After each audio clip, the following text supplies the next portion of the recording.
Hello everyone, welcome to definite success Pathshala. मैं आपकी Hindi educator Rupali Verma. तो हम सभी एग्ज़ाम या टेस्ट के दौरान रिवीजन तो करते हैं। आप अक्सर जो है ऑनलाइन क्लासेस जब लेते हो तो उसमें एक्सप्लेनेशन आपको बेस दिया होता है, लेकिन रिवीजन जो है वो मेन होता है। तो इस रिवीजन के पर्पज़ से ही अब हमने शुरू किए हैं अपने वन शॉट्स। ये वन शॉट्स क्या हैं? ऐसे समझिए, हर चैप्टर में हम एक्सप्लेनेशन देखते हैं उनके। अब अगर हम काव्य की बात करें जो आजकल हम करा रहे हैं, हम चैप्टर्स की में जो कविताएं होती हैं उनको देखते हैं, उनके अर्थ को समझते हैं, फिर उनकी व्याख्याएं देखते हैं और सार होते हैं, क्वेश्चन आंसर होते हैं। तो ये सभी सेपरेटली अलग अलग वीडियोज़ में होते हैं। तो वन शॉट में हमने क्या किया कि हम एक ही वीडियो में ये सारी चीज़ें आपको कंबाइन करके दे दें, ताकि आपको अलग अलग प्लेसेस में ये सारी चीज़ें जाके फाइंड ना करनी पड़े। ठीक है ना? तो ये कोशिश हमने थोड़ी सी करी है ताकि आपको चीज़ें अच्छे से समझ में आए। ठीक है, तो चलिए आज हम देखने वाले हैं अपने क्लास 9th के लिए। तो क्लास 9th के आजकल वन शॉट वीडियो करा रही हूँ मैं। तो क्लास 9th हिंदी कोर्स ए का आज का ये वीडियो है।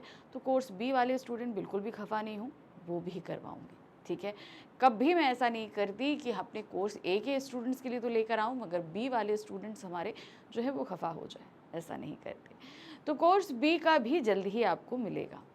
तो कोर्स ए में जो हमारे पास चलती हैं दो बुक, क्षितिज भाग 1 और कृतिका भाग 1। तो हमने ये वन शॉट शुरू किए अपनी पहली पुस्तक यानी कि क्षितिज भाग 1 से, जिसके अंदर है करीबन 13 अध्याय। ठीक है, 13th चैप्टर, 13 चैप्टर है। अब इन 13 चैप्टर को दो भागों में डिवाइड किया गया है। अभी दो भागों में किस बेसिस पे डिवाइड किया गया है? गद्य खंड और काव्य खंड के बेसिस पे इनको डिवाइड किया गया है। गद्य खंड के अंदर आपके पास में आए हैं 6 अध्याय, जबकि काव्य खंड के अंदर हैं आपके 7 अध्याय। ठीक है, तो गद्य खंड की अगर हम बात करें तो हम पूरा गद्य खंड आपको वन शॉट रिवीजन करा चुके हैं। हमने सभी चैप्टर्स की समरी करा दी है आपको अच्छे से, और साथ में कुछ क्वेश्चंस करा दिए। लेकिन अब बात आती है काव्य की, क्योंकि काव्य में आप लोग बहुत ज़्यादा अटकते हो, बहुत ज़्यादा परेशानियाँ होती हैं। तो भाई उसका भी तो सोल्यूशन चाहिए, तो हमने वो भी इंतज़ाम कर दिया आपके लिए। देखिए हमने क्या किया कि हमने अभी तक आपके लिए काव्य के 3 अध्याय कर दिए, यानी कि चैप्टर 6 वहाँ 7, 8, 9, ये 3 चैप्टर हम आपको करा चुके हैं, जिसमें कबीरदास जी की साखियाँ सबद है, ललित के वाग हैं और असखान जी के सवैये हैं। इन तीन चैप्टर्स के भी काव्य खंड में हम वन शॉट करा दिए हैं।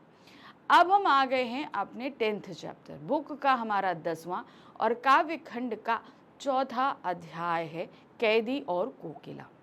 ठीक है, ये कविता हमारे सामने प्रस्तुत करी है माखनलाल चतुर्वेदी जी ने। हमेशा ध्यान रखना, हर अध्याय के राइटर्स का पता आपको होना चाहिए। ठीक है, ये मैंडेटरी है, इसको अपने दिमाग में बैठा लो कि जो भी आप चैप्टर पढ़ रहे हो उसके राइटर आपको पता होने चाहिए। ठीक है, अब जो ये कविता लिखी किस बेसिस पे गई है, देखिए हमारे कवि जो हैं माखनलाल चतुर्वेदी, उन्होंने भारतीय स्वतंत्रता संग्राम में पार्ट लिया, स्वाधीनता संग्राम में पार्ट लिया, जिसके चलते अंग्रेज़ों ने उन्हें कैद करके जेल में डाल दिया। अब जब वो जेल में हैं तो भाई बेचैन तो हैं ही। उसी दौरान रात में एक कोकिला यानी कि कोयल जो है वो आ जाती है। अब रात में तो सन्नाटा होता है, ज़्यादातर लोग सो रहे होते हैं। अब पक्षी का काम क्या होता है? पक्षी दिन यानी कि सूरज उगने से लेकर सूरज डूबने तक ही कार्यरत रहता है, उसके बाद वो भी निष्क्रिय होकर अपने अपने घोंसले में या जो अपनी जगह होती है वहाँ चले जाते हैं। लेकिन कोयल क्या है, वो आधी रात में कूक रही है। तो ये चीज़ हमारे कवि को बड़ा ही बेचैन करती है और उस पर ही इन्होंने ये पूरी कविता हमारे सामने लिख दी है। कोयल के कूकने की वजह जानने की उन्होंने कोशिश करी, खुद बहुत सारे ऑप्शन सामने रखे कि ये वजह हो सकती है, ये वजह हो सकती है। फिर उन्होंने कोयल की परिस्थिति और अपनी परिस्थिति में फ़र्क बताया। एक तरीके से ये समझ लीजिए, इस कविता से हमें अंग्रेजी सरकार, जो अंग्रेज़ों की सरकार थी, उसकी करतूतों का काफ़ी हद तक अंदाज़ा लगेगा। ठीक है, तो चलिए पढ़ लेते हैं। कविता पढ़ेंगे, इसके लाइन वाइज अर्थ को समझेंगे, फिर हम व्याख्या करेंगे, फिर अंत में हम पूरी कविता का सार देखेंगे और फिर कुछ क्वेश्चंस करेंगे। ठीक है, तो कविता थोड़ी लंबी है, बहुत ध्यान से देखिएगा। क्लास 9th हिंदी कोर्स ए क्षितिज भाग 1 काव्य खंड का हमारा अध्याय है, जो वो बुक का 10वां और काव्य खंड का 4था अध्याय है, कैदी और कोकिला। इसका हम कर रहे हैं वन शॉट रिवीजन। ठीक, देखिए सबसे पहले ये कविता लंबी है, इसे हमने 5 काव्यांशों में विभक्त कर दिया है ताकि आपको आसानी से हम समझा सकें। तो पहला काव्यांश यहाँ पर हम लेकर आए हैं। क्या गाती हो क्यों रह जाती हो, कोकिला बोलो तो क्या लाती हो।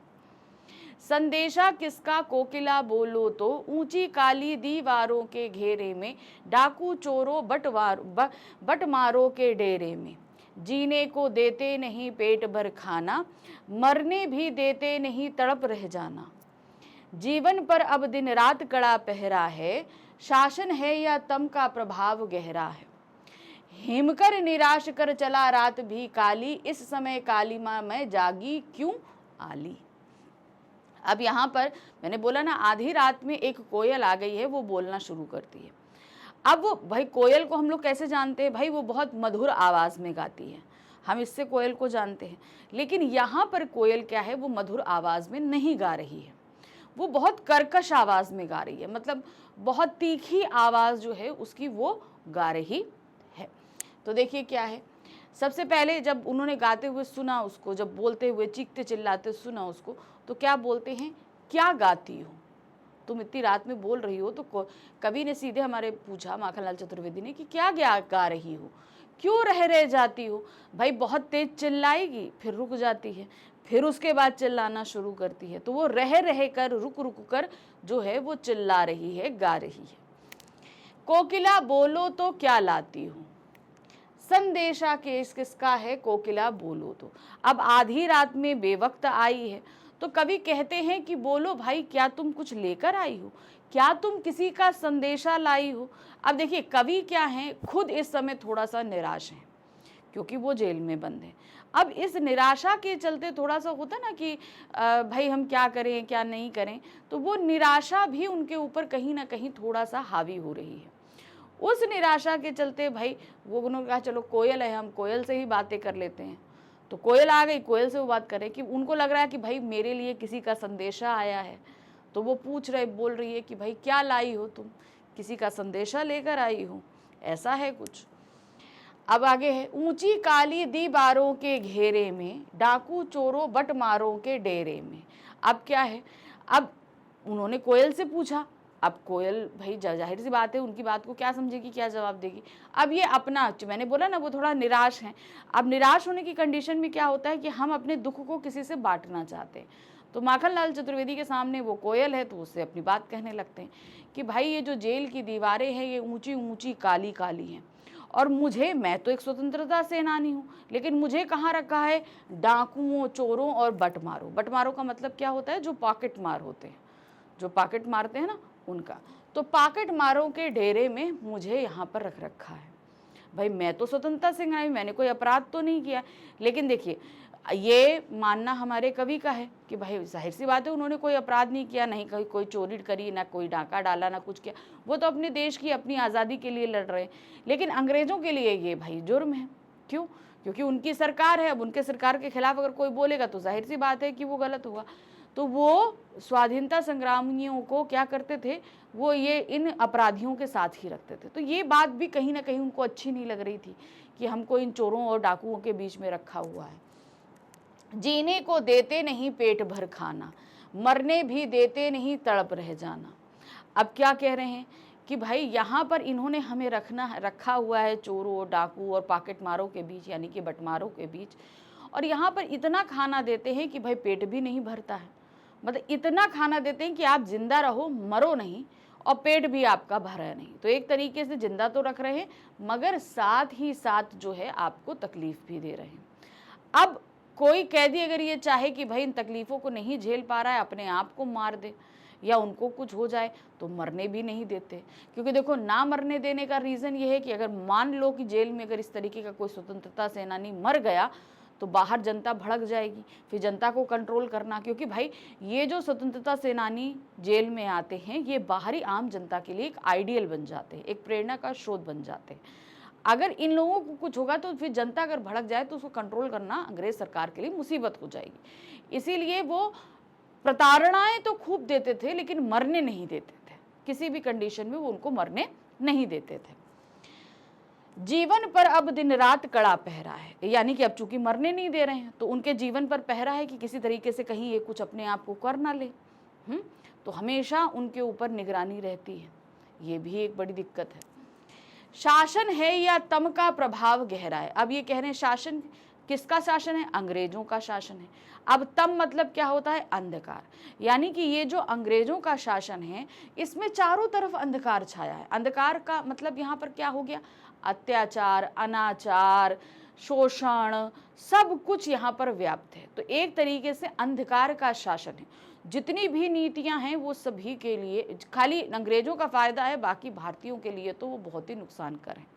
तो ये शासन जो है वो अंधकार का शासन है, क्योंकि इससे किसी को कोई फायदा नहीं है। हम पीछे पिछड़ते जा रहे हैं, हमारा शोषण हो रहा है, हमारा अत्याचार हो रहा है हमारे ऊपर। हिमकर निराश कर चला रात भी काली है। अब कहने का मतलब क्या है? वो क्या बोल रहे हैं? हिमकर यानी कि चंद्रमा भी जो है वो आज रात आसमान में नहीं है। अब जब चांद किस रात में आसमान में नहीं होता? यानी कि अमावस्या की रात बहुत काली होती है। तो यानी कि अब डेली रात में चांद आसमान में दिखता था तो एक उमंग सी रहती थी, एक उम्मीद रहती थी कि हाँ चलो कोई तो है मेरी बातों को सुनने, मुझे समझने या देखने वाला, रात में कोई तो है साथ ही में। लेकिन आज अमावस्या के रात होते हुए आज आसमान भी काला है, यानी कि मैं पूरी तरीके से निराश हूँ। और इस स्थिति में इस समय काली माँ मैं जागी क्यों आली? एक तो मैं पहले से ही निराश और उदास हूँ, और इस परिस्थिति में तुम यहाँ पर काली माँ मई किसके लिए बोला गया? कोयल कैसी होती है? काली होती है। तो वही कह रहे हैं काली माँ मई कोयल की जो है वो विशेषण दिया गया है। तो उसको क्या बोला गया है कि भाई तुम काली माँ मई कोयल, यानी कि तुम इतनी रात में क्यों आई हो? एक तो मैं पहले से निराश, ऊपर से तुम्हारी ये जो गीत इतनी तेज तुम जो गा रही हो ये मेरे अंदर और निराशा का संचार कर रही है। चलिए अब इसका अर्थ देख लीजिए। जैसे मैंने बोला ना कि 5 काव्यांशों में बांटा हुआ है, तो पहला काव्यांश मैंने आपको लाइन वाइज समझाया। अब देखें क्या है। कवि आधी रात में कोयल की आवाज सुनकर चौंक उठता है और बेचैनी से उससे पूछता है कि बार बार क्यों गा रही है, उसके इस गीत का क्या अर्थ है। वह जानना चाहता है कि क्या उसमें कोई संदेश या विशेष प्रेरणा छिपी है। अब तुम आधी रात में गा रही हो तो कोई ना कोई रीजन होगा, तो तुम किसी का संदेश लेकर आई हो या कोई ऐसी बात है जो तुम कहना चाहती हो, और यदि ऐसा है तो वह संदेश किसका है। अंत में वह कोयल से आग्रह करता है कि वे स्पष्ट रूप से इस बात को बताए कि भाई इतनी रात गए तुम यहाँ आकर क्यों चीख रही हो, ये बात तुम यहाँ आकर बताओ। इसके बाद कवि अपने कारागार की दयनीय स्थिति का वर्णन करता है, यानी कि जिस कारागार में वो हैं उस स्थिति का वो वर्णन कर रहे हैं। वह कहता है कि वह जिस स्थान पर कैद है वह मनुष्य के जीने योग्य नहीं है। जाहिर सी बात है, इतने निराशाजनक माहौल में कैसे जिया जाए। वहाँ की दीवारें ऊंची और भयानक रूप से काली हैं। अब देखो हर जगह ये अभी काला विशेषण इस्तेमाल करेंगे, तो काला विशेषण यहाँ कहीं ना कहीं शोषण का, निराशा का, इन सभी का प्रतीक है। चारों ओर अपराधियों, चोरों और डाकुओं का बसेरा है। जेल में कैदियों को जीने लायक भोजन भी नहीं मिलता। भरपेट भोजन की तो कल्पना भी नहीं की जा सकती।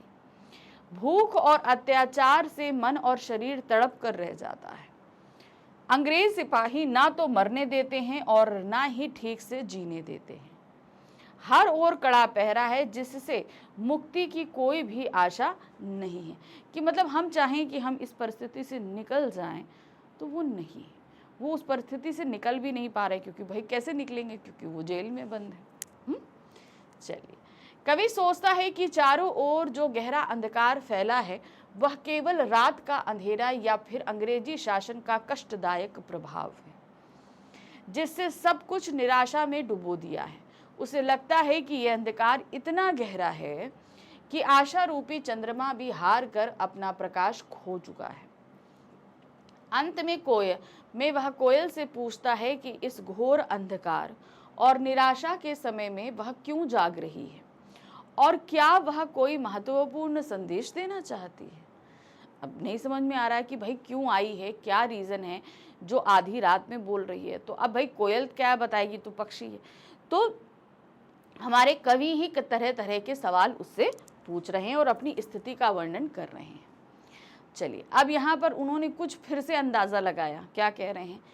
क्यों हुक पड़ी वेदना बोझ वाली सी कोकिला बोलो तो, क्या लूटा मृदुल वैभव की रखवाली सी कोकिला बोलो तो, क्या हुई बावली अर्धरात्रि को चीखी कोकिला बोलो तो, किस दानावल की ज्वालाएं हैं देखी ये कोकिला बोलो तो। अब यहाँ पर क्या कह रहे हैं, अब पूछ रहे हैं कि भाई कोयल तुम इतनी आधी रात को क्यों चीख रही हो। तो क्या कह रहे हैं, क्यों हुक पड़ी। हुक का मतलब क्या होता है, जब हमें बहुत दर्द या तकलीफ होती है तो हम जिस आवाज़ में बोलते हैं वो हुक होती है, क्योंकि वो दर्द और तकलीफ उसके ज़रिए हमारी आवाज़ से बाहर आता है। तो क्या कह रहे हैं, क्यों हुक पड़ी, क्यों तुम्हारी दर्द में इतनी वेदना है। हुक पड़ना मतलब क्यों तुम्हारी आवाज़ में इतनी वेदना है। वेदना बोझ वाली सी, वेदना मतलब क्या होता है, दर्द भरी आह, दर्द भरी तकलीफ, यानी कि तुम जो ये हुक भरी आवाज़ है इसमें ये जो वेदना झलक रही है ये क्या है ना। कोकिला बोलो तो, क्या लूटा मृदुल वैभव की रखवाली से, क्या तुम्हारा, क्योंकि भाई कोयल किस लिए जानी जाती है, बहुत मीठी आवाज़ के लिए। क्या तुम्हारी है ये तुम भाई वो क्या बोला है, भाई तुम मृदुल वैभव की रखवाली सी हो, यानी कि तुम अपनी मधुर आवाज़ के लिए जानी जाती हो। क्या हुआ तुम्हारी उस मधुर आवाज़ का जो तुम इतनी वेदना भरी कर्कश आवाज़ में कूक रही हो। कोकिला बोलो तो, क्या लूटा मृदुल वैभव की रखवाली, क्या तुम्हारी मीठी आवाज़ किसी ने लूट ली है, क्या कोई तुम्हारी उस मीठी आवाज़ को लूट कर ले गया है जो तुम्हारे पास हुआ करती थी, जिसका तुम्हें दर्द है और तुम्हारी वो मीठी आवाज़ तुम्हारे पास नहीं है, इसलिए तुम इतनी दर्द भरी आवाज़ में कूक रही हो। क्या हुई बावली, बावली का मतलब पागल, मतलब कि तुम इतना पागल क्यों हो गई हो आधी रात को, क्यों ऐसे बोल रही हो। अर्धरात्रि को चीखी कोकिला बोलो तो, क्या तुम पागल हो गई हो जो तुम आधी रात को इतना चीख रही हो। चीखना मतलब चिल्लाना बुरी तरीके से। अब भाई कोयल तो क्या होती है, दिन में ही बोलती है, लेकिन आधी रात को उसका चीखना इस तरीके से कर्कश आवाज़ में। तो कह रहे क्या तुम पागल हो गई हो। किस दानावल की ज्वालाएं हैं देखी कोकिला बोलो तो, दानावल की ज्वालाएं क्या होती हैं, दानावल मतलब क्या होता है, जंगल में लगने वाली आग। क्या तुमने किसी जंगल में लगी हुई आग को देख लिया है जिसके कारण तुम इतना डर गई हो कि तुम चिल्ला रही हो। तो यहाँ दानावल जो है वो एक प्रतीकात्मक शब्द लिया गया है। प्रतीकात्मक मतलब अब अंग्रेजों का शासन है तो चारों तरफ बहुत अत्याचार हो रहा है भारतीयों के ऊपर। तो क्या तुमने अंग्रेज़ों को इस तरीके से भारतीयों के ऊपर अत्याचार करते देख लिया है, क्योंकि जंगल का आग का मतलब क्या होता है कि अब तो पूरे जंगल में आग लग गई, अब उसे कोई नहीं रोक सकता। तो उसी तरीके से सब तरफ अंग्रेज़ों के अत्याचार हैं। तो वही चीज़ कह रहे हैं, क्या तुमने जो है वो आग देख ली है, यानी कि अंग्रेज़ों का अत्याचार देख लिया है, जंगल की आग देख ली है, जो तुम इतना डर गई हो कि घबरा गई हो और आधी रात में आकर यहाँ पर चीख रही हो। चलिए अब इसका हम अर्थ देखते हैं, क्या दिया गया है। कवि कोयल की पीड़ा भरी आवाज़ सुनकर चौंक जाता है, क्योंकि उसमें बहुत तकलीफ है, और उससे प्रश्न करता है कि उसकी तान में इतना दुख क्यों है, इतना तकलीफ क्यों है, झलक रहा है। वह पूछता है यह कैसी हुक है, गहरी पीड़ा है जो उसके कूक में सुनाई दे रही है। क्या कोई भारी दुख या संकट उस पर आ पड़ा है। कवि कोयल से आग्रह करता है वह बताए कि आखिर ऐसा क्या हुआ है जिससे उसकी आवाज़ इतनी दर्द भरी हो गई है। इसके बाद कवि कोयल से पूछता है क्या उसका कोई बहुमूल्य सुख या संपत्ति लुट गई है। तो मृदुल वैभव, उसकी संपत्ति तो मीठी आवाज़ ही है जिसके कारण वह बेचैन हो उठी है। क्या वह अपनी मधुरता और वैभव की रखवाली नहीं कर पाई, यानी कि उसकी वो मधुरता किसी ने लूट ली है और अब वह अपार दुख को व्यक्त कर रही है। कोयल जो अपनी कोमल और मधुर तान के लिए जानी जाती है, अचानक इतनी दुखी क्यों हो गई है। फिर कवि आश्चर्यचकित होकर पूछता है कि कोयल अचानक इतनी बावली यानी कि पागल क्यों हो गई है। भाई बावली इसलिए कहा जा रहा है क्योंकि वो आधी रात को बोल रही है, तो भाई इतनी बावली और पागल क्यों हो गई है। आधी रात के इस सन्नाटे में वह इतनी जोर से क्यों चीख रही है। क्या उसने किसी भयंकर संकट या विनाश को देख लिया है। क्या उसे किसी जंगल की आग की भयंकर लपटें दिख रही हैं, यानी कि इतनी भयंकर आवाज जो लपटें होती हैं क्या उसको दिख रही हैं। अंत में कवि फिर से कोयल से आग्रह करता है कि वह स्पष्ट रूप से बताए कि उसकी इस पीड़ा और व्याकुलता का कारण क्या है, क्यों वो इतना दर्द में है, क्यों इतना तकलीफ में है। अपनी उस दर्द और तकलीफ का वो कारण बताए। ठीक है, चलिए अब देखते हैं तीसरा काव्यांश। तीसरे काव्यांश में हमारे कवि क्या व्यक्त कर रहे हैं। क्या देख न सकती जंजीरों का गहना, हथकड़ियां क्यों यह ब्रिटिश राज का गहना। कोल्हू का चरकचू जीवन की तान है, गिट्टी पर अंगुलियों से लिखे गान। हूँ मोट खींचता लगा पेट में जुआ, खाली करता हूँ ब्रिटिश अकड़ का कुआं। दिन में करुणा क्यों जगे रुलाने वाली, इसीलिए रात में गजब ढा रही आली। इस शांत समय में अंधकार को बेद हो रही क्यों हो, अंधकार को बेद रो रही क्यों हो। कोकिला बोलो तो चुपचाप मधुर विद्रोह बीज इस भांति बो रही क्यों हो। कोकिला बोलो तो। अब यहाँ पर क्या कह रहे हैं कवि, देखिए। क्या देख न सकती जंजीरों का गहना, हथकड़ियां क्यों यह ब्रिटिश राज का गहना। अब क्या है, कवि हमारे स्वतंत्रता सेनानी हैं, तो उन्हें हथकड़ियां पहना कर रखा गया है।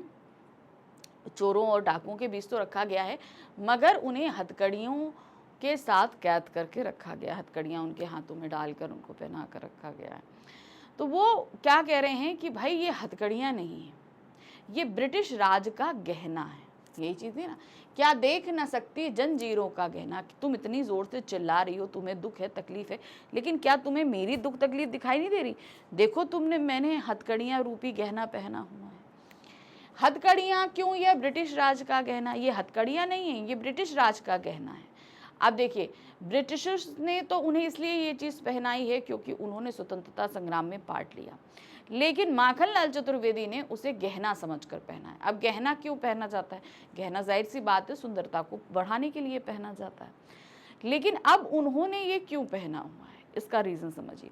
क्योंकि उनके लिए हथकड़ियाँ पहनना बहुत ही सम्माननीय काम है, क्योंकि उन्हें ये हथकड़ियाँ देश को आज़ाद कराने उसके प्रयास के लिए पहनाई गई हैं, और ये उनके लिए बहुत अच्छा काम है। तो अब वो क्या कर रहे हैं, उन्हें कह रहे हैं कि भाई ये हथकड़ियाँ मेरी शोभा बढ़ा रहे हैं, क्योंकि कहीं ना कहीं मैं क्या कर रहा हूँ, मैं ये हथकड़ियाँ पहनकर बहुत गर्व महसूस कर रहा हूँ। कोल्हू की चरकचू जीवन की तान, गिट्टियों पर उंगलियों ने लिखे गान। अब यहाँ पर क्या है, अब कैदी जब जेल में रहते हैं तो ऐसा नहीं है कि भाई वो खाएं पिएं सोएं, ये काम, वो होटल नहीं होता, वहाँ पे बहुत सारे काम करने होते हैं। और चूंकि जो स्वतंत्रता सेनानी हैं उनसे तो बहुत ही विकट काम लिए जाते हैं। अब उनसे क्या है, कोल्हू आप लोगों ने देखा है जहाँ पर सरसों से तेल निकाला जाता है, सरसों आती है ना, सरसों से तेल लगा रहा है, तो क्या होता है, एक बहुत पत्थर का बहुत बड़ी सी हौदी होती है, उसमें सरसों डाली जाती है, उसके ऊपर दूसरा पत्थर होता है, और उसको कोल्हू को चलाने के लिए बैल जो है चलता है। पूरा दिन बैल चलता रहेगा, कोल्हू चलता रहेगा, और उसमें से सरसों में से तेल निकल आता है। लेकिन जेलों में ये काम कैदियों द्वारा किया जाता है। उनके पेट में वो जो बैल, अपने बैलों की गर्दन में जो नहीं एक लकड़ी का बांधा जाता है, उसको जुआ कहते हैं, वो उन कैदियों के पेट में बांध दिया जाता है। और अब कैदी जो है वो पूरा दिन चलते रहें, और कोल्हू जो है वो पिलता रहता है और तेल निकलता है। अब पूरा दिन उसमें कैदी चलते रहते हैं। ये नहीं कि आपको घंटे 2 घंटे चलना है, उसमें सुबह लगा दिया, सुबह से लेकर शाम तक कैदी उसी में चल रहे हैं। तो ये भाई अंग्रेज सरकार ही अत्याचार करती थी, अमानवीय कार्य। अब उसको जब लगा दिया जाता था तो उसमें चर्र चूं आवाज़ आती है, लकड़ी जैसे आवाज़ आती। तो वो कह रहे पूरा दिन तो हम लोग यहाँ पर कोल्हू में बैल बनकर जुतते हैं, तो उसकी जो चर्र-चू होती है वही अब हमारे जीवन का तान बन चुकी है, क्योंकि पूरा दिन हम वही गाना सुनते रहते हैं, वही चर्र-चू की आवाज़ ही हम सुनते रहते हैं। गिट्टियों पर उंगलियों ने लिखे गाना। अब दूसरा काम क्या है, मान लो अगर कोल्हू में नहीं डाला जाता है तो फिर गिट्टियाँ तोड़ने के लिए बैठा दिया जाता है। तो जब गिट्टियाँ तोड़ी जाती हैं तो उन गिट्टियों में ही हम अपने जीवन की तान समझ लेते हैं, है ना, है ना।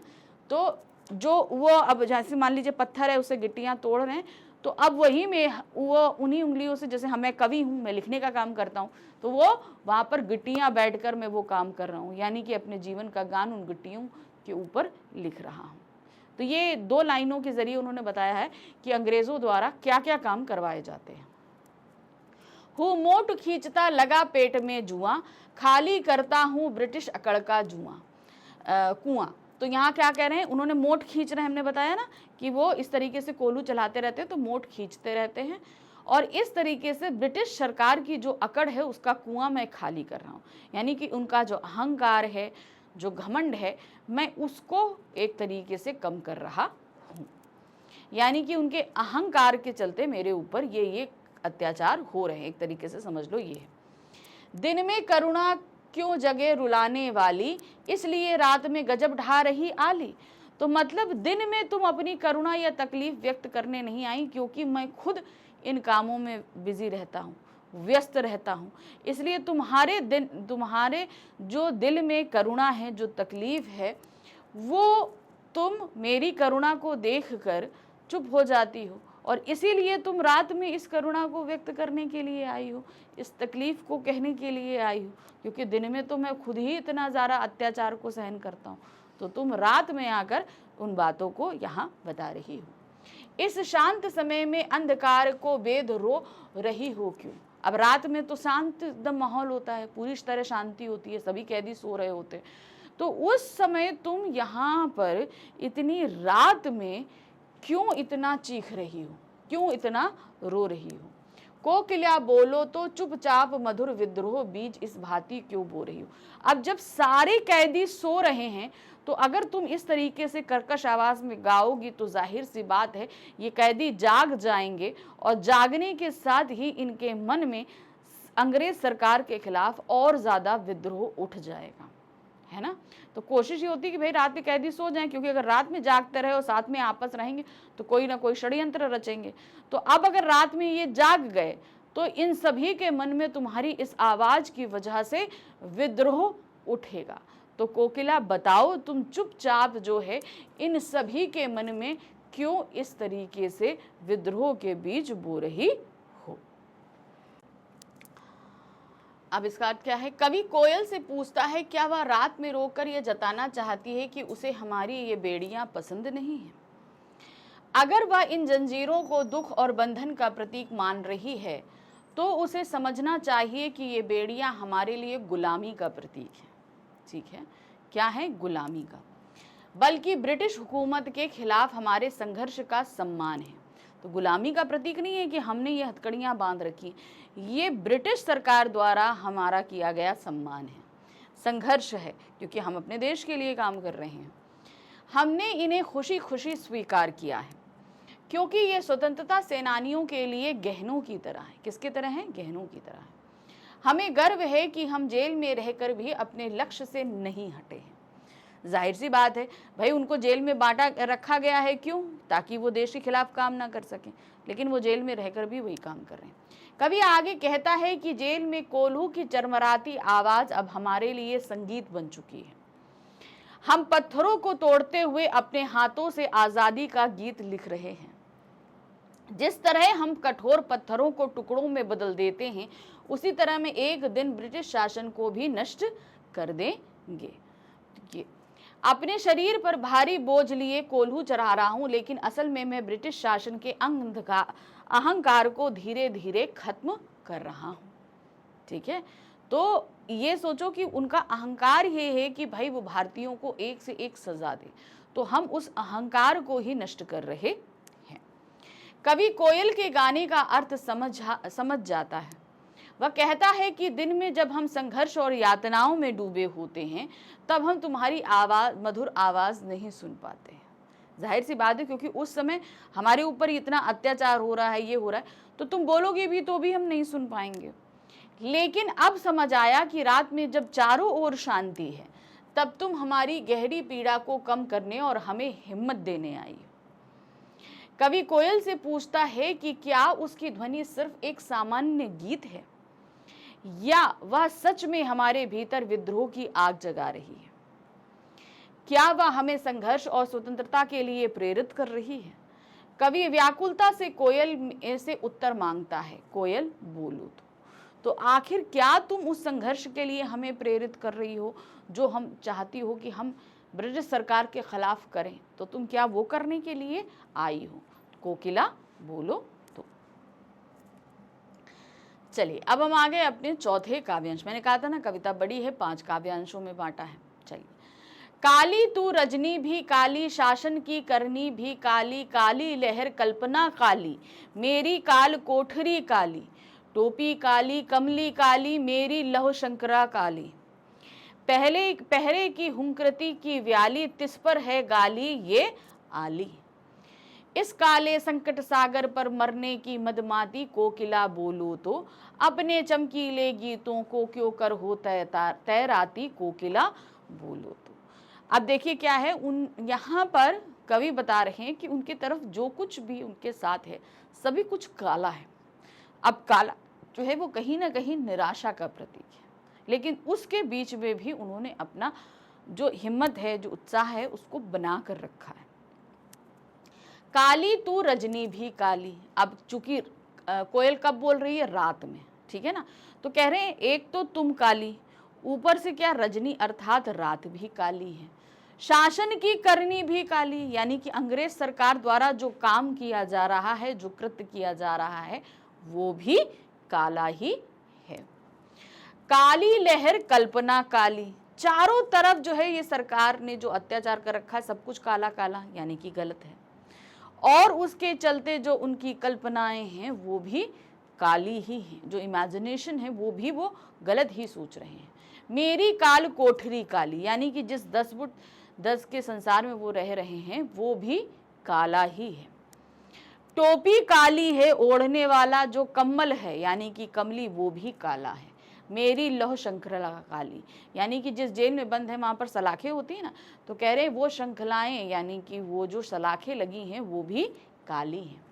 पहरे की हुंकृति की व्याली, अब जो पहरे की जो हुंकृति होती है ना, रात में पहरा दिया जाता है, जागते रहो, वो हुंकृति भी कहीं ना कहीं जो है वो मन को वेदना पहुंचाने वाली है।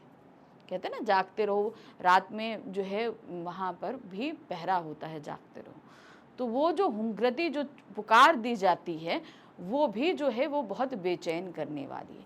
तिस पर गाली ये आली, ये सब कुछ तो कहीं ना कहीं निराशा प्रदान करने वाला, बेचैन करने वाला, और उस पर तुम्हारी ये जो कर्कश आवाज रात में है ये और ज्यादा जो है बेचैन कर रही है, हम लोग को परेशान कर रही है।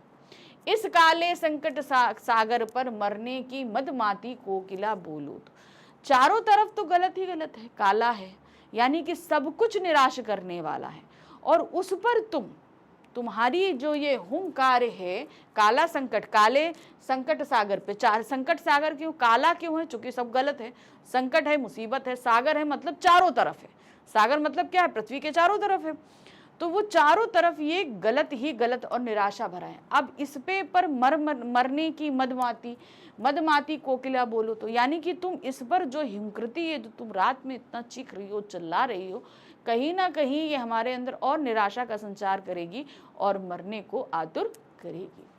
अपने चमकीले गीतों को क्यों कर हो तैराती, कोकिला बोलो तो, तुम्हारी ये कर्कश आवाज हमारे स्मृति पटल में तुम्हारी बसी हुई मधुर आवाज को कहीं ना कहीं धुंधला रही है। अब जैसे होता है ना कि हम किसी व्यक्ति को उसकी अच्छाइयों के साथ याद करते हैं, जैसे आपसे बोला जाए कि कोयल, तो आपके दिमाग में उसकी मधुर आवाज आएगी, अगर कौआ तो उसके काव काव की आवाज आएगी।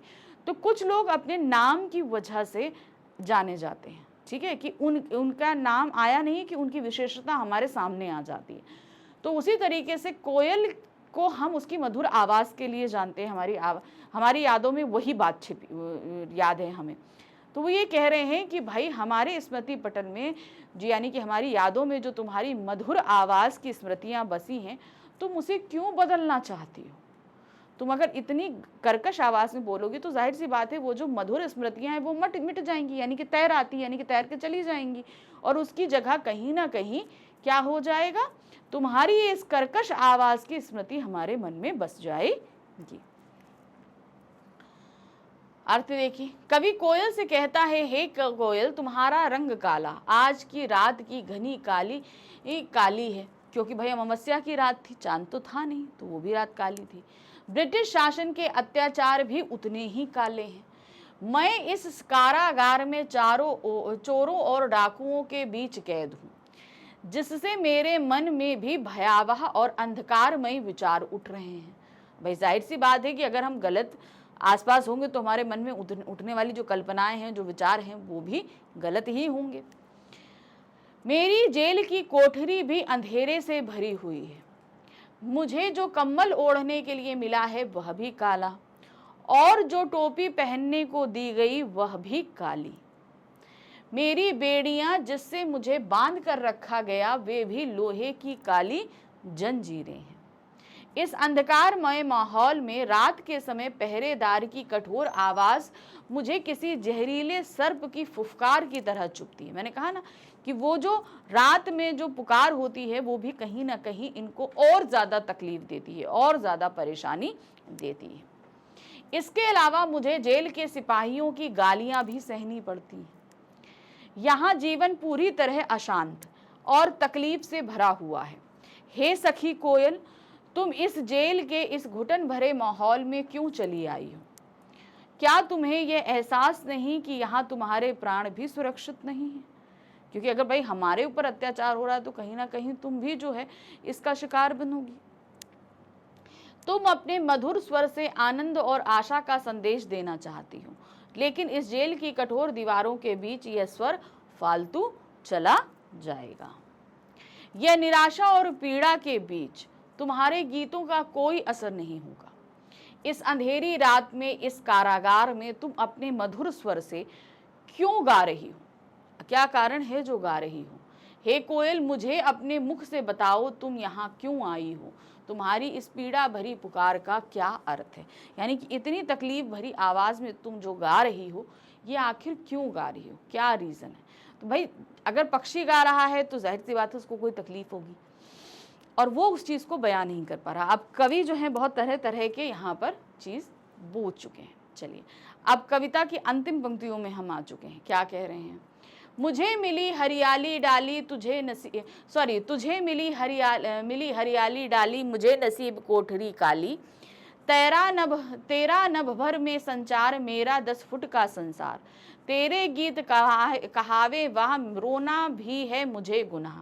देख विषमता तेरी मेरी, बजा रही तिस पर रणभेरी।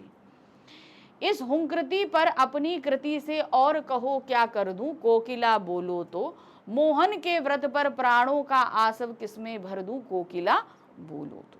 अभी तक तो भाई कवि जो है वो बहुत ज़्यादा तरह तरह से पता कर रहे थे कि भाई क्या कारण है कि तुम इतनी रात में चीख रही हो, चिल्ला रही हो, सब कुछ कर रही हो। अब यहाँ पर बोल रहे हैं कि देखो मुझ में और तुम में बहुत अंतर है। मैं इस समय तकलीफ़ों में हूँ, तुम्हें बहुत सब कुछ है, लेकिन उसके बावजूद तुम चिल्ला रही हो। अब देखिए कवि ने अपने और कोयल के बीच में क्या अंतर बताया है। क्या कह रहे हैं? तुझे मिली हरियाली डाली, यानी कि अब तुम तो पंछी हो, तुम कहाँ हरी डाली पर बैठते हो। हरियाली मतलब क्या हो गया? खुशी का प्रतीक, समृद्धता का प्रतीक, वैभव का प्रतीक। तो यहाँ पर तुम्हें जो हरियाली डाली मिल रही है वो तुम्हारा सुख भरा संसार है, लेकिन मुझे नसीब कोठरी खाली, और मैं कहाँ हूँ? मैं इस कोठरी में बंद हूँ, है ना। ये काली कोठरी में मैं बंद हूँ। भाई तुम तो पूरी तरीके से आज़ाद हो, मैं तो इस कोठरी में बंद हूँ। तेरा नभ भर में संचार, यानी कि तुम्हें उड़ने के लिए पूरा संसार मिला हुआ है, तुम जहाँ चाहो उड़कर जा सकती हो, लेकिन मेरा 10 फुट का संसार, मैं जिस कोठरी में बंद हूँ वो 10 बाई 10 की कोठरी है, मेरा संसार यही है, मैं इससे ज़्यादा तो कहीं और जा ही नहीं सकता हूँ। तो ये बता रहे हैं कि भाई तुम्हारे सब कुछ अच्छा मिला है और मुझे इतनी तकलीफ दे मिला है। तेरे गीत कहावे वह, जब तुम गाती हो तो सब लोग वाह वाह करते हैं, करते हैं ना भाई, कोयल जब गीत गाती है तो सब लोग सुनते हैं, बहुत अच्छी आवाज़ लगती है तो सब लोग वाह वाह करते हैं। रोना भी है मुझे गुनाह, और मैं यहाँ रोता हूँ, अगर मैं यहाँ रोऊं तो वो भी मेरा गुनाह माना जाता है। ठीक है, अब रोएगा इंसान क्यों? क्योंकि भाई उसे तकलीफ है। अब अगर मैं यहाँ पर रोता हूँ तो भी ये मेरा गुनाह माना जाता है। देख विषमता तेरी मेरी बजा रही तिस पर रणभेरी। अब देखो हम दोनों में कितना ज्यादा भेद है, विषमता है। तुमको सब कुछ अच्छा अच्छा मिला है और मुझे सब कुछ यहाँ कष्टमय मिला है, लेकिन उसके बावजूद तुम ये रणभेरी बजा रही हो। रणभेरी का तात्पर्य जानते हो क्या होता है? युद्ध शुरू होने से पहले जो विगुल बजाया जाता है, जो आवाज करी जाती है युद्ध के शुरुआत की, उसको रणभेरी कहते हैं। ठीक है, तो युद्ध शुरू होने के लिए तुम इस रणभेरी को क्यों बजा रही हो? हम मुझको इतनी तकलीफ है लेकिन तब भी मैं शांत हूं, लेकिन तुमको सब कुछ अच्छा अच्छा मिला है लेकिन तब भी तुम युद्ध का आगाज कर रही हो।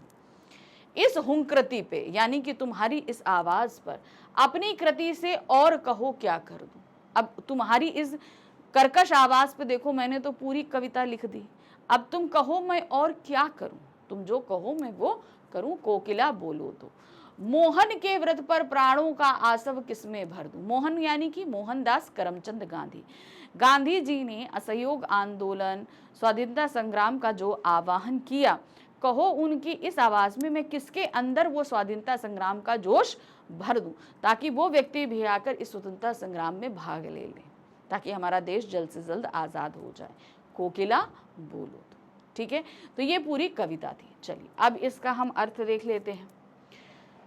कवि कोयल से कहता है, हे कोयल तू कितनी भाग्यशाली है कि तुझे बैठने के लिए हरी भरी डाली मिली है, लेकिन मैं इस अंधेरी घुटन भरी जेल की कोठरी में कैद हूं। तुझे उड़ने के लिए खुला आसमान मिला है, पर मैं इस 10 फुट की सकरी कोठरी से बाहर ही नहीं निकल सकता। जब तू गाती है तो लोग आनंद से वाह वाह करते हैं, लेकिन मेरा रोना भी किसी को पसंद नहीं आता। मेरी पीड़ा को कोई सुनना तक नहीं चाहता। तू स्वतंत्र है, खुले आकाश में रहती है, और मैं परतंत्र हूं, उस जेल की कोठरी में कैद हूं। इतना सब कुछ जानने के बाद भी तू उस अंधेरी रात में युद्ध और स्वतंत्रता का गीत गा रही है। बता मैं क्या करूं? मेरी विवशता को तू भी समझ रही है। सोच मैं इस कैद में रहकर भी क्या कर सकता हूं। हाँ, तेरी प्रेरणा से मैं बैठकर कविताएं लिख ही रहा हूं, और तू बता दे मैं और क्या करूं कि किस दिशा में अपनी शक्तियां लगा दूं, ताकि गांधी के स्वतंत्रता संग्राम में अपना योगदान दे सकूं। हे कोयल तू ही मेरा मार्गदर्शन कर, मुझे बता। ठीक है, तो ये थी हमारी कविता कैदी और कोकिला, जिसे हमने आपको लाइन वाइज समझाया और उसके अर्थ भी बताया। चलिए अब इस पूरी कविता का सार देख लेते हैं। अब कविता लंबी है तो सार भी थोड़ा सा लंबा ही होगा। ठीक है, तो चलिए सार देख लेते हैं। कविता कैदी और कोकिला में माखनलाल चतुर्वेदी ने भारतीय उपनिवेशवाद, यानी किसी दूसरे देश या क्षेत्र पर नियंत्रण करके उसका शोषण करना। भाई अंग्रेजों का भारत जो है वो एक उपनिवेश था। क्यों था? क्योंकि उन्होंने हमारे ऊपर कब्जा किया और हमारे ऊपर अत्याचार कर रहे थे। के शोषण तंत्र का गहरा विश्लेषण किया और भारतीय स्वतंत्रता संग्राम के संदर्भ में जेल में बंद क्रांतिकारियों की यातनाओं और संघर्षों को चित्रित किया है। अब उन्होंने इसके माध्यम से बताया कि उस समय अंग्रेज कितना अत्याचार किया करते थे। ये कविता भारतीय स्वतंत्रता संग्राम के संघर्ष और दमन के दौर में लिखी गई, जिसमें कवि ने अपनी पीड़ा, असंतोष और ब्रिटिश शासन के प्रति आक्रोश को व्यक्त किया है कि उन्हें बहुत गुस्सा था इसके लिए। कविता के प्रारंभ में कवि कोयल से सवाल करता है कि वह क्यों गा रही है, क्या संदेश दे रही है। कवि समझता है कि कोयल भी अब पूरे देश को एक कारागार के रूप में देख रही है। जाहिर सी बात है, अंग्रेजों ने हम सभी के लिए इतने नियम, इतने कायदे कि सब एक तरीके से देश में कैद होकर रह गए हैं, और इसीलिए वह अर्धरात्रि में चीख उठती है। कोयल की आवाज में जो दुख और क्रोध है वह ब्रिटिश शासन के अत्याचार और शोषण का प्रतीक है। किसका? ब्रिटिश शासन और अत्याचार का प्रतीक है। कवि जेल के भीतर की भयावह स्थिति का वर्णन करता है, यानी कि जो भयानक स्थिति है उसको वे एक्सप्लेन कर रहा है, जहां ऊंची काली दीवारों के बीच डाकू, चोरों और मार्ग में मार कर छीन लेने वालों का बसेरा है। बटमारा मतलब होता है ना, जो छीन लेते हैं बटुओं को। उसे जीने के लिए भी ठीक से खाना नहीं मिलता और मरने तक की स्थिति आ जाती है। यानी कि खाना आप इतना पेट आप भर लो, इतना खाना भी आपको नहीं दिया जाता है। कवि अपने जीवन की निराशाजनक स्थिति पर सवाल उठाता है कि क्या यह केवल रात का अंधकार है या फिर ब्रिटिश शासन का गहरा प्रभाव है जिसने हर ओर अंधकार फैला दिया है। तो क्या है, अब चारों ओर उसका अंधकार फैला हुआ है। वह यह भी पूछता है कि इस काली रात में कोयल क्यों गा रही है, जबकि यह समय मधुर गीतों का नहीं बल्कि मुक्ति के गीत गाने का है।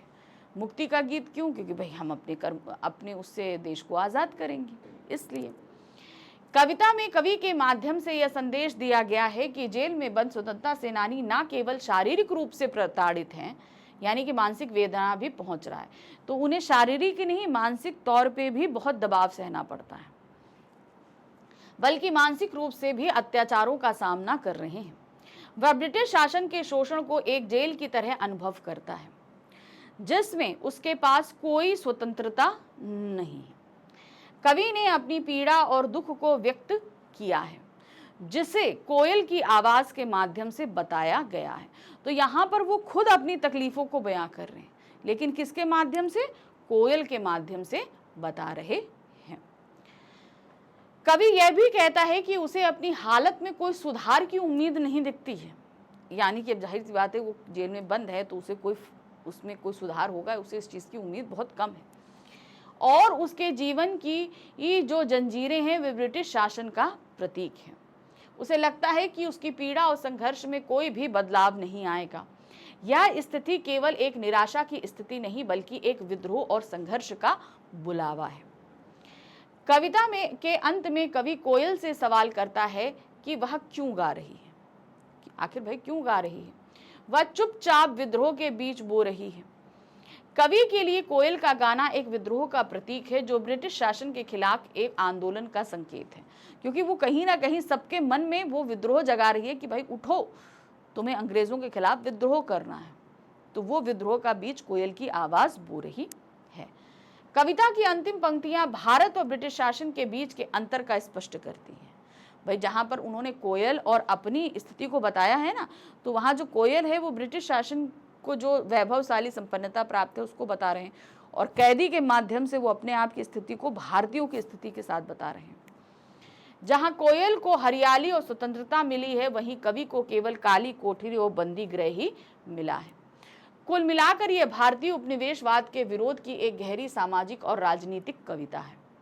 यह न केवल ब्रिटिश शासन के दमन के खिलाफ एक जागरूकता का संदेश देती है, बल्कि स्वतंत्रता सेनानियों के संघर्ष और पीड़ा का भी गवाह है कि यानी कि भारतीयों को कितनी तकलीफ थी उस दौरान, इसकी भी हमें वानगी मिलती है।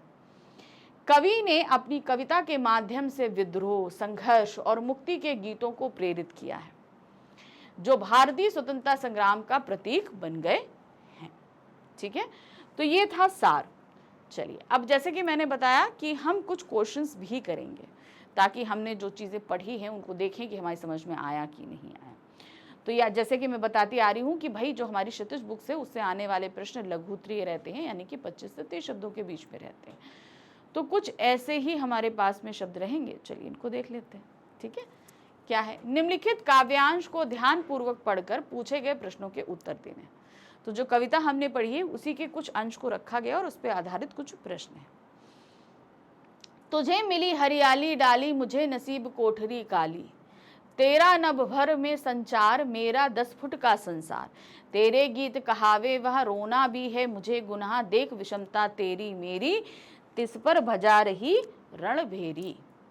इस हुंकृति पर अपनी कृति से और कहो क्या कर दूं, कोकिला बोलो तो मोहन के व्रत पर प्राणों का आसव किसमें भर दूं, कोकिला बोलो तो ये कविता की अंतिम पंक्तियां हैं जिसको अभी आपको एक्सप्लेन किया, तो अभी यहाँ एक्सप्लेन करने की ज़रूरत नहीं।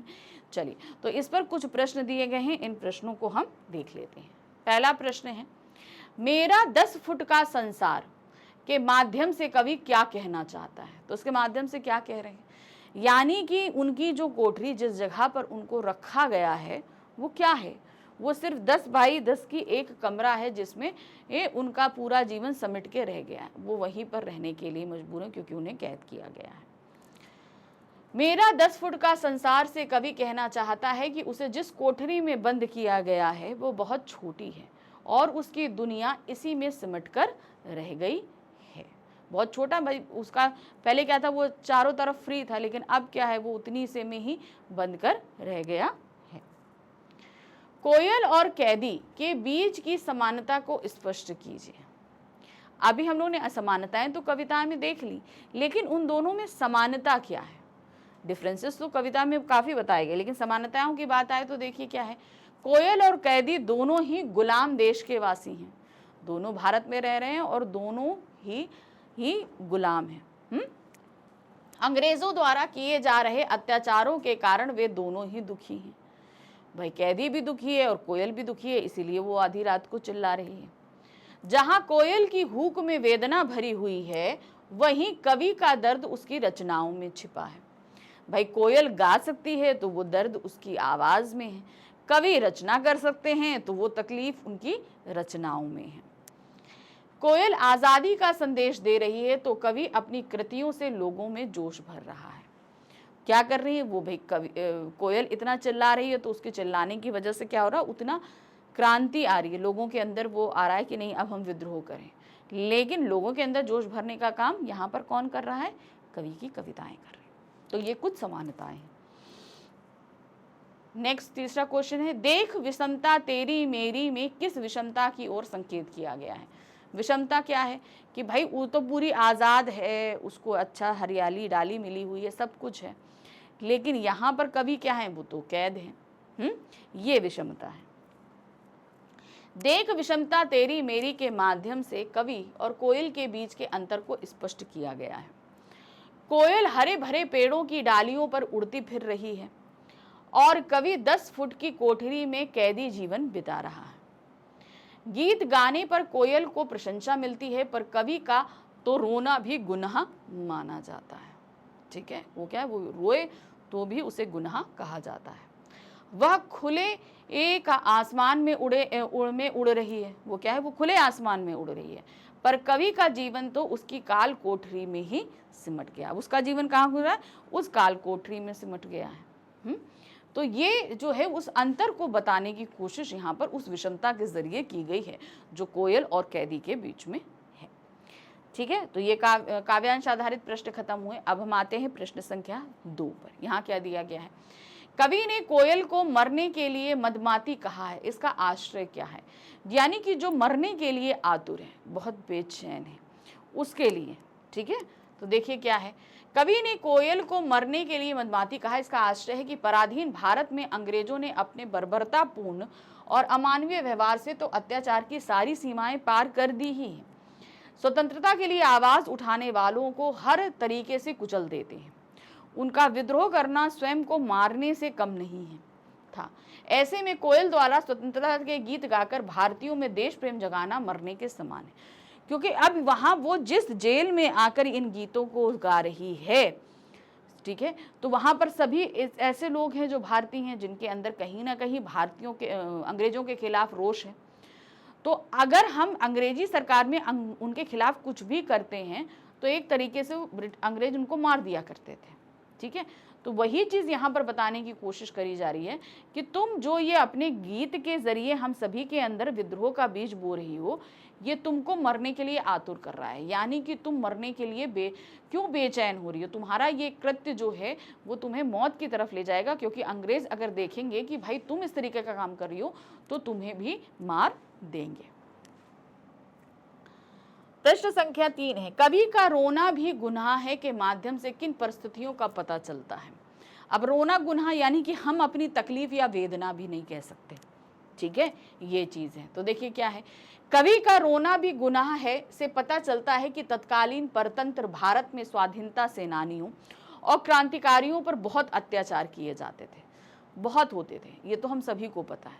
ठीक है, उन्हें आपस में मिलने भी नहीं दिया जाता था। यानी कि अगर मान लीजिए एक स्वतंत्र सेनानी, उसे कहा जाए दूसरा स्वतंत्र सेनानी, उन लोगों को अलग रखा जाता था। आपस में मिलने, क्योंकि मिलेंगे तो कोई ना कोई बात होगी, कोई ना कोई षड्यंत्र होगा, तो फिर कोई विद्रोह होने का डर होगा, इसलिए उन्हें अलग ही अलग रखा जाता था। उन्हें चोरों लुटेरों के साथ एक काल कोठरी में बंदी बनाकर रखा जाता था। ऐसे लोगों के साथ रखा जाता था जो सही में अपराधी है ना। स्वतंत्रता सेनानियों को चोरों डाकू के साथ रखा जाता था ताकि वो अपने साथियों स्वतंत्रता सेनानियों से न मिल सकें। बात बात पर उन्हें गाली दी जाती थी, यानी उनके आत्मसम्मान को ठेस पहुंचाया जाता था।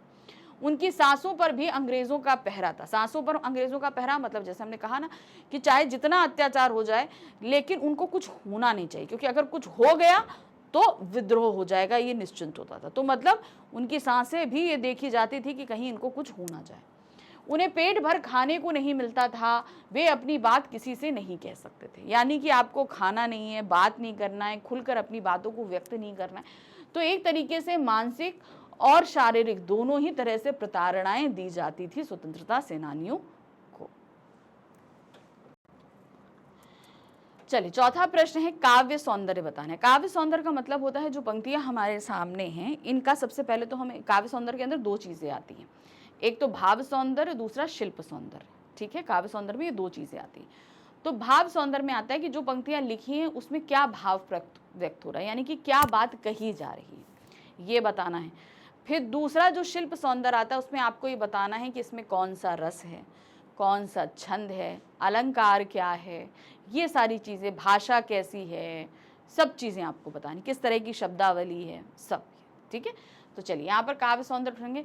तेरे गीत कहावे वह रोना भी है मुझे गुनाह, देख विषमता तेरी मेरी बजा रही तिस पर रणभेरी। तो सबसे पहले देखिए हम यहाँ पर क्या करेंगे, भाव सौंदर्य। यहाँ कवि ने अपने और कोयल के जीवन के अंतर को स्पष्ट करते हुए कहा है कि कोयल के कर्णप्रिय गीतों को सुनकर लोग वाहवाह करते हैं, जबकि स्वतंत्रता सेनानियों को तो रोने भी नहीं दिया जाता है। उनके बोलने पर उन्हें गालियां दी जाती हैं, वे चुपचाप यंत्रणाएं सहने को विवश हैं। इतना अंतर होने के बाद भी कोयल रणभेरी बजा रही है। ठीक है, अब शिल्प सौंदर्य देखिए क्या है, यानी कि इन पंक्तियों का क्या शिल्प है। पंक्तियों में तत्सम शब्द युक्त खड़ी बोली का प्रयोग हुआ है, यानी कि जो शब्द है वो क्या है, तत्सम है, यानी कि संस्कृत से हिंदी में तब्दील किए गए हैं और खड़ी बोली का इस्तेमाल है। मुहावरा इसमें लिए गए हैं। रणभेरी बजाना के प्रयोग से भाषा में सजीवता और सुंदरता आई है। तेरी मेरी वह गुनाह में मैत्री और अनुप्रास अलंकार है। गुनाह उर्दू फारसी के शब्द का प्रयोग किया गया है। तो शिल्प सौंदर्य में हमें ये सारी चीजें लिखनी पड़ती हैं। भाषा जैसे ओजपूर्ण भाषा है, माधुर्य गुण है, ये सारी चीजें दे सकते हो उसमें। ठीक है, चलिए अब हम आ गए प्रश्न संख्या 5 पे। क्या दिया है, कवि माखनलाल चतुर्वेदी ने कोकिला के बोलने के किन किन कारणों की संभावनाएं बताई हैं। वो पागल हो गई है, किसी को देखकर बेचैन हो गई है, जंगल की आग देखकर डर गई है, किसी का संदेश लाई है, ऐसी कई बातें उन्होंने संभावनाओं में बताई हैं। तो देखिए क्या है, कवि माखनलाल चतुर्वेदी ने कोयल के बोलने की निम्नलिखित संभावनाएं बताई हैं कि वो इतनी आधी रात में क्यों बोल रही है। वह पागल हो गई है, ये बताया है। उसने जंगल में कहीं दानावल की लपटें देख ली हैं, यानी कि जंगल में कहीं आग लगी हुई देख ली है जिससे वो डर गई है, तो बोल रही है।